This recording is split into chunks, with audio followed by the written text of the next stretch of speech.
So what is going on, guys? I'm Black Ops Amazing. Welcome back to another video on the channel, where today we are back with a Zombies Q&A, the series where I take your questions from the comment section below to do with the zombie storyline, Easter eggs, and I answer them. Today I've got a bunch of questions from you guys specifically to do with Cold War zombies, including maps from Richtofen to Forsaken. And talking about Forsaken, if you haven't already seen the Easter egg ending, then there's going to be some spoilers in here because I've got a question asking me about a specific event we see take place in that ending cutscene that no one's really spoken about yet, and it's to do with our characters or members of Requiem. So if there's anything you want to know about the zombie storyline, make sure you leave your comments in the comment section below. I'll go through them and I'll pick out the best ones that I haven't answered yet. Just before we carry on though, I do want to say that today's video is sponsored by Ace Defender. Ace Defender is a high quality SRPG masterpiece combining authentic turn-based RPG battle with tower defense elements. The game has a traditional RPG storyline for solo players with 40 plus chapters, which is nearly 2,000 levels. Since we mainly do storyline videos on this channel, I'm assuming all of you watching are going to want to know about the storyline for this game, and well, Ace Defender's storyline is about a rebellion in the Dragon Clan that threatens the balance of good and evil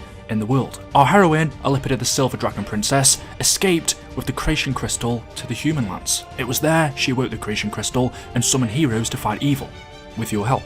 There are 5 different hero factions in the game: Divine, Demon, Summon, Nature, Light, all with their own deep hero background stories. You'll be starting with 48 heroes. There are 2 new heroes released every 2 weeks, and you can level up, combine heroes, and equip gear to create a powerful lineup. In terms of gameplay, there is 1x, 2x, or 4x gameplay mode, so you can speed up or slow down the action. If like me you like to explore and do expeditions, there is a solo mode. In terms of PvE, you can explore dungeons and regions, engage in trials, level up your heroes, and collect rare items. And if you want to do PvP, you can fight against other players within your server or arena, or across server in the King's Arena with multiple lineups. Any new users who download the game from the link in the description will get 10 Royal Recruit tickets after completing level 2 to 8. You can also use the tickets, as you can see, by clicking Sky City, then go to Tavern, and then Recruit 10 times. So there we go. Like I said, if you want to get the game for yourself, the link is in the description, and thank you to Ace Defender for sponsoring today's video.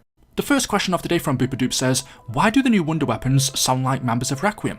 Okay, so if you've ever used the Cerberus or the CRB-RS in Richtofen, you will notice that it speaks. You can hear the voices of either Carver, Strauss, or Dr. Grey coming from it. So when you do something with that weapon, whether it's a part of the Easter egg or you kill a zombie with it, shoot an item with it, reload, the weapon itself will say loads of different quotes. So just giving you a few examples here. Why am I not surprised? Not so unbreakable, are you? I believe we got the better of them. This is more fun than I'd imagined. Ah, so you didn't forget me. Equipping the blazer, are we? It was an ugly tower anyway. No rest for the wonder weapon. Nothing beats a cranial procedure. Your lobotomy is free of charge. Please don't level any buildings. I'm worried I'm starting to rust. That was just a few examples of some of the things the gun says as Strauss. Why is this? Why can the weapon talk though? Well, there is a document we can find in Richtofen. It is called CRB-RS Report. It is for the director from the secretary, and it says, "Sir, I wanted to inform you that, along with Klaus, the CRB-RS wonder weapon has successfully been packaged and shipped to Berlin. Delivery expected by January 28th. I hope this is acceptable." As the CRB-RS was developed as a joint project between Containment and Security and Energy Research, both Major Carver and Dr. Strauss have been made aware that the weapon has been reappropriated for field use. Both raised concerns that the weapon would not yet be ready. However, having conducted several tests myself, I can confirm that the base weapon, as well as its 3 mod kits, all function as intended. As expected, Carver and Strauss cited the missing vocalization module as one of their primary concerns. This suggests they remain unaware of your little side project. On that subject, the recordings you secured of Carver, Strauss, and Grey over the past several months provided the necessary baseline for the CRBS AI to adopt and synthesize each individual's voice and personality. If I may say so, this is some very impressive work, Director. I personally made sure the voice module was successfully installed before transport. Hopefully the CRB-RS and Klaus will prove adequate to accomplish your goals in Berlin. As always, I will keep you apprised of any developments. So there we go, that is the reason why the Cerberus sounds like members of Requiem. It is because the director recorded all of their voices, Dr. Grey, Dr. Strauss, Carver. Over several months he secretly recorded voice lines from them, and then once they'd finished developing the weapon, he had their voices installed into a module, and then that voice module installed into the Cerberus. So yeah, that's the reason why it talks. Why the director would do that and go out of his way? Was it so important that he had to have their voice in this weapon? I don't really know, although it is quite funny. The next question of today says, can you explain the end of Forsaken when it shows that our crew is dead? So this was the spoiler pod I was warning you about, but I'm assuming by now most of you have seen the Forsaken ending or you've done it for yourself. So what I'm going to do is play the part for you that this guy is talking about, but before, let me just give you a little bit of context. So this takes place during the end boss fight in Forsaken, when Requiem strike team are battling against the One, and about halfway through defeating him, when you've taken some of his health, he says, enough, and then he shows our characters what will happen to them should they defeat him.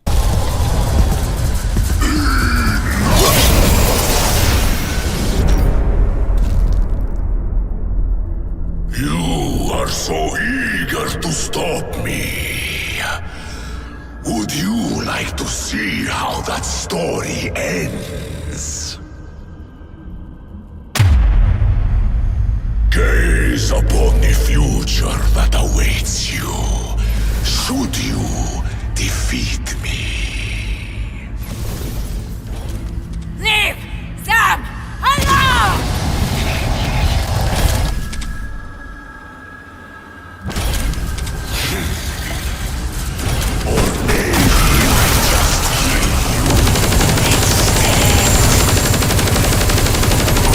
So the Forsaken says to Requiem, you are so eager to stop me, would you like to see how that story ends? And then we see in front of us are members of Requiem, Carver, Gray, Strauss and Weaver, all lying dead on the floor. Behind them it says, no one escapes alive. I mean, there's blood absolutely everywhere. There are bars either side of them, which suggests that maybe they're in a prison cell. And the Forsaken says at this point, gaze upon the future that awaits you, should you defeat me. The strike team are then teleported back to the Forsaken, where obviously they think he was lying or that wasn't going to happen, or it didn't matter because the Forsaken had to die. And that's what happens. We defeat him, he is contained, and the ending cutscene plays. But we don't see, after the Forsaken is defeated, our characters dead. Strauss, Gray, Carver, Weaver are all still alive after we defeated him. So what's happened? Was the Forsaken telling the truth, or was he lying? Well, if we just go back to this scene for a second, as I mentioned, either side of the members of Requiem, there are bars, which would suggest to me they are in a prison. The wording on the wall also, no one escapes alive, could be further evidence they are in a prison here. And what happened at the end of the Forsaken cutscene? The director, who is Richtofen, had all of the members of Requiem arrested. All of the characters we see dead here on the floor, Carver, Strauss, Gray, Weaver, they were all arrested by the director. On his computer screen here you can see it says, divert strike team to Black Site 13 for indefinite containment. I will shut down Requiem.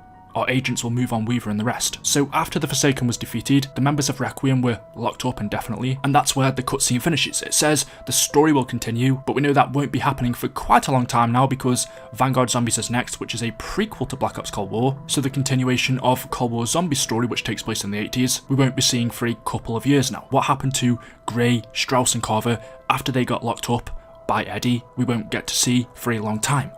Or will we? Because maybe the Forsaken wasn't lying, and what he's shown us here is our characters dead after being locked up in containment by Richtofen. If that is the case and the Forsaken was telling the truth, he showed our characters what would happen to them if they defeated him, and this will happen sometime in the future. What was it that caused their death? They could have been shot, maybe attacked by zombies. That we aren't too sure on, but what is clear is because we defeated the Forsaken, maybe he wasn't lying, and sometime in the future, Carver, Gray, Strauss and Weaver, they die, as the Forsaken told them. So there we go, that's all I have for you for today's video. As always, hopefully you have enjoyed. If you have, don't forget to drop a like rating, make sure you are subscribed, leave any questions you have in the comment section below, and I will see you in the next video. Until then, goodbye.